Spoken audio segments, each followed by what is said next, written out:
This question has today been forgotten, although our time considers itself progressive in again affirming metaphysics. All the same, we believe that we are spared the exertion of rekindling a YTY, a VT, O micro, a XF, a Itzbeter Gofag, a battle of giants concerning being, Plato, Sophist 245 E6 246 E1.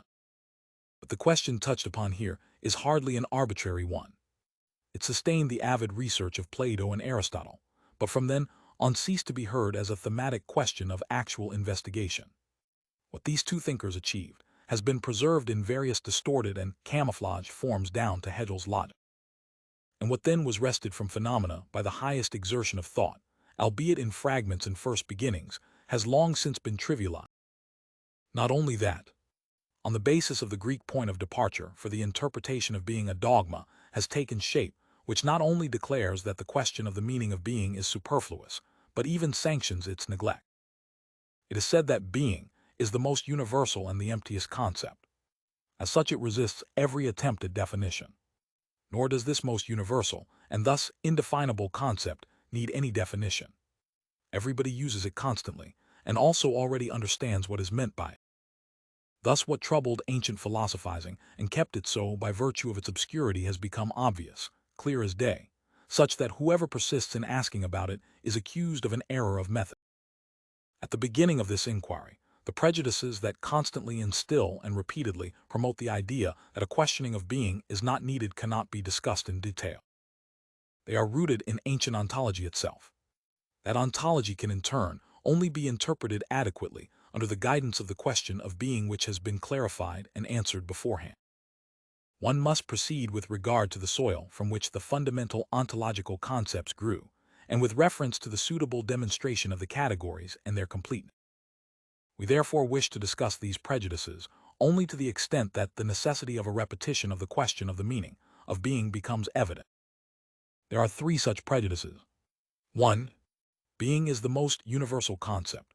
Du av CIZIO 7, 0 v pas 7, 16 tia idiftio alud quad primo cadit sub apprehension, est ens, cuius intellectus includitur in omnibus quicum quis apprehendit. An understanding of being is always already contained in everything we apprehend in beings. 2. But the universality of being is not that of genus. Being does not delimit the highest region of beings so far as they are conceptually articulated according to genus and species. Av tc to av yevog, being is not a genus. The universality of being surpasses the universality of genus. According to the designation of medieval ontology, being is a transcendent. Aristotle himself understood the unity of this transcendental, universal, as opposed to the manifold of the highest generic concepts with material content, as the unity of analogy. Despite his dependence upon Plato's ontological position, Aristotle placed the problem of being on a fundamentally new basis with this discovery. To be sure, he too did not clarify the obscurity of these categorical connections. Medieval ontology discussed this problem in many ways, above all the Thomist and Scotist schools, without gaining fundamental clarity. And when Hegel finally defines being as the indeterminate immediate, and makes this definition the foundation of all the further categorical explications of his logic, he remains within the perspective of ancient ontology, except that he gives up the problem, raised early on by Aristotle, of the unity of being in contrast to the manifold of categories with material content. If one says accordingly that being is the most universal concept, that cannot mean that it is the clearest and that it needs no further discussion. The concept of being is rather the most obscure of all.